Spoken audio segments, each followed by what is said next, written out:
A legendary sword, a silent protagonist, a damsel in distress, and a fantasy world inhabited with monsters. Add a Triforce, and you'd think I'm talking about a Legend of Zelda game. Slash Quest, however, is different from any Zelda game, and in fact, it's different from most games in the adventure genre. What makes it so different? Let's find out. As far as video game openings go, Slash Quest is pretty familiar. You wake up in the middle of a field, you don't know how you got here, you only remember your oath to your queen. You have to find her and save her. The only difference here is that you are not a person, you are Swardy, the legendary sword. Swardy then calls out to a human nearby who's herding some sheep and gives them the name Shepherd or Shep. Together, the two of you embark on an adventure to find the queen and discover the events that led up to your amnesia.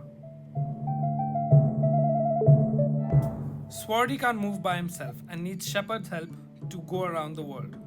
Shep can't talk, but Swardy more than makes up for that with its loud mouth. Along the way, you meet a cast of colorful characters who join your party.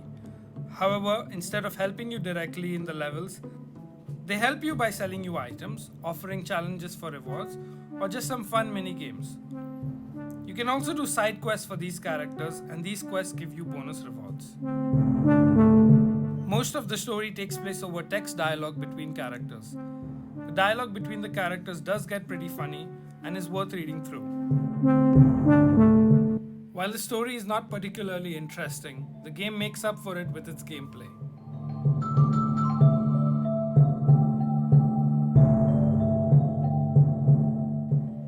The gameplay is where the game differs itself from the other games in the adventure genre. The controls for one are very different and simple.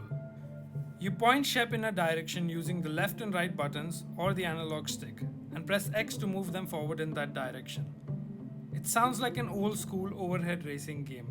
It takes a few minutes to adjust, but if you've played any of those old school racing games, it's pretty familiar. There's no attack button. You kill the monsters or cut up objects by moving or swinging in that direction. You pick up items like bombs or keys at the edge of the sword, or can set the sword on fire to solve puzzles. Attacking enemies increases the size of the sword, and bumping into rocks or obstacles decreases its size. This primary mechanic is not only used in combat, but also for solving all of the game's puzzles. There are also a few in-game objects that decrease the length of the sword. At first I assumed there would be a balancing act of keeping the sword long for certain sections and shorter for others, but unfortunately that's not the case. The game more or less decides for you when the sword needs to be long or short. Usually enemies will respawn in an area for this purpose.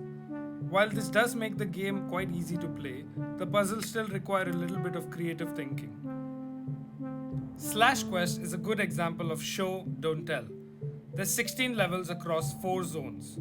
Each zone introduces new enemies and new elements to the puzzles. The first level of each zone does a good job in teaching the player on how to deal with these new obstacles or threats. Despite doing similar things in all the levels, you're never doing exactly the same thing because of this. As per the game's name, the sword is the only weapon you get. There's no upgrades for the sword, but you do get special skills and passives that enhance combat or exploration. Special skills can range from offensive abilities like summoning a giant ghost sword to defensive ones like placing a bubble shield over you. This one is quite useful in the later levels. My favorite one though is a lightning strike, which stuns all the enemies in your vicinity, which is quite useful in dealing with flying enemies. During your first playthrough, you can equip only one passive. There are passives that can revive you at death or reflect enemy projectiles back to them, or point you in the direction of treasures. Between the passives and skills, the game makes combat and exploration quite fun. And after your first playthrough, you can equip a second passive for even more experimentation. The last level of each zone is a boss fight. The boss fights are nothing special. It's just a matter of avoiding projectiles or attacks and then get in a single attack when the game prompts you to do so. All the boss battles are like this. There's nothing challenging about them. I'm the kind of player who upgrades my character specifically to survive a boss, and I did feel a bit disappointed here. The game does encourage a second playthrough to find hidden chests you may have missed the first time around. In fact, all the levels show how many chests are remaining to be found.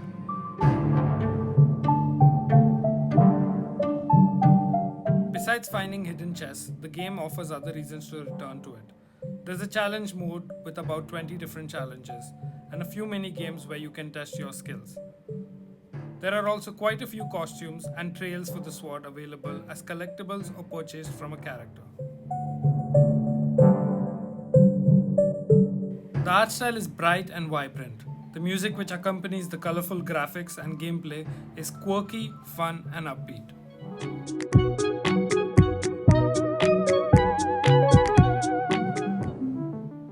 The game runs smoothly at 60 frames per second and surprisingly doesn't heat up the iPad.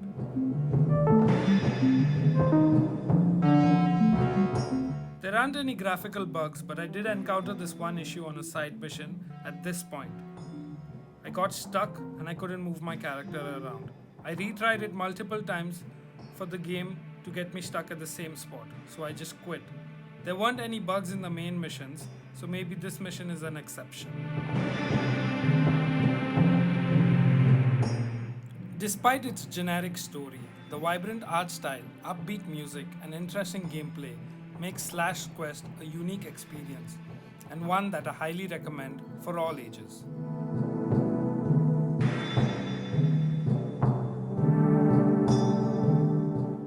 Slash Quest is the first Apple Arcade exclusive that I'm reviewing, and it does make a case for getting an Apple Arcade subscription. Stay subscribed for more Apple Arcade exclusives. Thank you for watching. See you guys next time.